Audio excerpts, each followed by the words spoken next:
Hello everyone, my name is Linda Gunda. I am the CEO and founder of Linda's Perfection Creations. I am a certified wedding planner and a licensed florist. Linda Perfection Creations is an event planning and wedding decor company. We cater to small and large events in and around the Philadelphia area. We do full service, partial, month of coordinations. We also do custom events. We do milestone celebrations. We do any events that need planning and decor. My packages I cater to my client needs, so you necessarily don't have to do planning and decor. So if you just want a planning aspect, you can do the planning aspect. If you want a decor aspect, you can do it. So if you just want a bridal bouquet or a corsage or bordiniers or just a couple of centerpieces, we also provide services for that as well. So today I'm just gonna jump right into the video. For some of you who are just joining, our series, we are joining into this series where I'm talking about the ultimate wedding checklist. I started from 12 months. This is when you plan the wedding for a year. So I started for 12 months where we talk about all the things that you need. Now, yesterday we talked about the 5th and the 6th month, where by then you should have had like half of your list should have been done. Almost all the major things like from your vendors should have been done. The 5th month is where you buy your groomsman's suit. The groomsman should go ahead and find a vendor to purchase his suit as well. So today I'm just gonna jump right into it. So as I said, you should have your groomsman's suit already, and also start premarital counselor. So between the 5th month, you want to start premarital counselor. And I really believe this is really important. Whoever is going to officiate the wedding, they need to do some kind of counseling with you. A lot of time people get into marriage and they just think it's easy. There's a lot of things that you need to do in the beginning stage that you need to work on. And your officiant can really help you guys go down that hurdle, because most of the time when people are getting married, the expectation of what the thing of marriage is totally different what it is. Um, I personally have been married for many years, so I do know there are times when things is good, there are times when things are bad, and when times when things is extremely great. But one thing that you do know, you know how to communicate with each other. You need to learn how to communicate, how to listen to each other, learn to apologize when need to be. So but that's not what we're going to go into, but it just the basic touch, the primary focus on how important premarital counselor is. So anybody, whether you're using a family or friend who's not specialized, you can even go to premarital counseling sections and counselors and in church. What is your church? What is your therapist?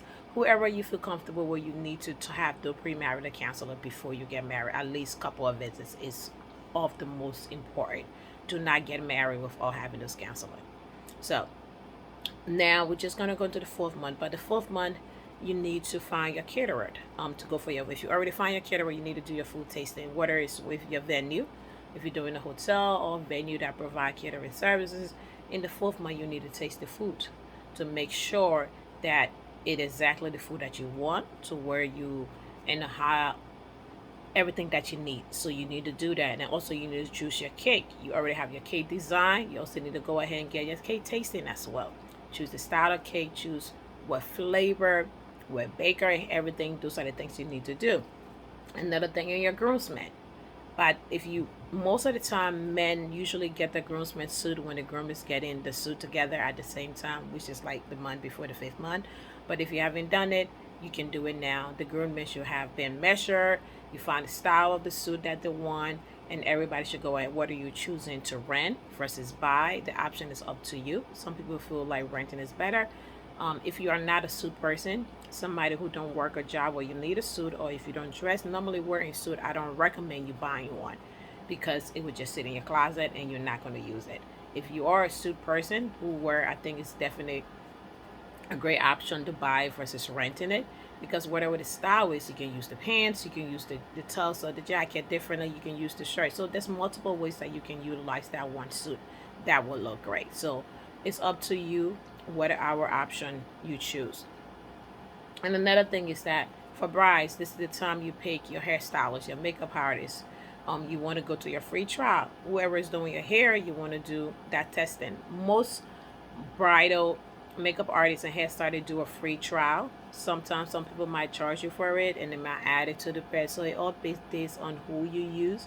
But I would say at least if you going somewhere special, whether it was a birthday or maybe a nice dinner or family event or anything, you got a night out in the time, just go ahead and try the styles. You want to do that because if you don't test those stylists out the day of the wedding, if you don't like it, it will look horrible. This is the time to tweak it, to change things, and just make sure that this person is exactly, the way they want. They don't have to do the makeup, exact same makeup that you want, but at least let them do your hair and you see how you feel. And then you can decide, hey, this is a right fit, and you can tell them, well, maybe I need less of this, I need more of this. So I think those try is very crucial for you to do. And then I'm going to jump right into the third month. So because the fourth month, that's pretty much all you need to do. The third month, you need to order it by now. You already did the food tasting the month before, so you know what food you're going to pick, and then you send your invitation. Your invitation, if you're going to get if you order your invitation online, or you go in the calligrapher where will actually handwrite all your invitation and make it in those beautiful nice prints and everything. So whatever option you pick, this is the time you need to order it and make sure that you have everything that you need. You also need to get your wedding band. The month before, you need to get your wedding band. I forgot that I say that. Okay. You need to order your wedding band for you and your spouse. So in the fourth month, you need to have that wedding band. And then also you need to plan for favors, for gift hotel bags that you're going to give to your people that come in, your guests, your family member that come in at the hotel. You need to give them a little treat, whether it's a bottle of water or man ice aspirin or anything, maybe something cool. And also your favors. What favors are you going to use for your reception space? So this is time you want to stop looking for everything and order it. And that way you have more than enough time. Plan out your menu. What are the menu options? You already tasted food that you tasted. Make sure pick the top selection. Most vendor, most caterer, once the food tasting, they'll give you the option that you pick. So based on that option, you can pick and decide, hey, maybe I like the chicken better, I like the salmon, or maybe I might go with this and go with that and just switch it up a little bit. So plan your wedding so that way when you are sending the RSVP cards, once your invitation comes, you already know. So, and then when they are ordering your invitation, you already have all those information that you need on there. So these things are very, very crucial. As I always say, if you get things done in an early time, that's fine. There's no reason why you can say, oh, I have to wait for month 3 to do this, or I have to wait till in the 5th month to do this. It's better safe than sorry. If you're some of the person who are well organized and you are a go-getter, you can get things done and you able to find vendor easily, or you have a lot of connection to setting things, this is easy. Now, if you have a wedding planner, you don't have to worry about all of this because they know when all these things are supposed to be done. They will constantly remind you.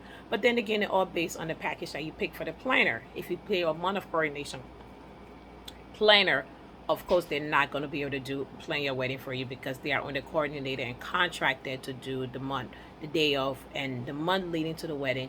This is when they do order that for you. If you do a partial services, some packages based on the packages, because every wedding planner is different. You want to make sure that all of the things that are included in your package, you know exactly what it is, and the ones that are not, you still, that way you know. I will also recommend, even if you don't use anything, just have this left handily. Most wedding planner that I know who are specialized in the business do sell your wedding checklist. They send your timeline goal or when everything is going to be done. If they don't send you one, ask for one, because that's the way to keep you updated. Some people might send it quarterly. Some people might send it base everything all at once. If you are that person who want everything to be sent to you all at once, that's fine. Some people like this to be broken out, just a reminder. You can tell your planner how you like this information and then we give it to you. But that's all for today. Thanks for watching. I appreciate all the love and support. Please like, share, and subscribe to my channel. Once again, my name is Linda Gunno. You can follow me on my website, www.lyndaperfect.creationsevents.com, where you can learn more about my services. And you can also do a free 30-minute consultation where you get to talk to me about your upcoming events. And then I get to know a little bit about yours as well. But once again, I'm extremely grateful. This is a crazy busy time for me. But as I said, even if one person can benefit from this, I'm grateful to do it because this is what I came into the business. It's all about people, to making sure that everybody, have that dream wedding that they want. But once again, thank you and have an amazing day.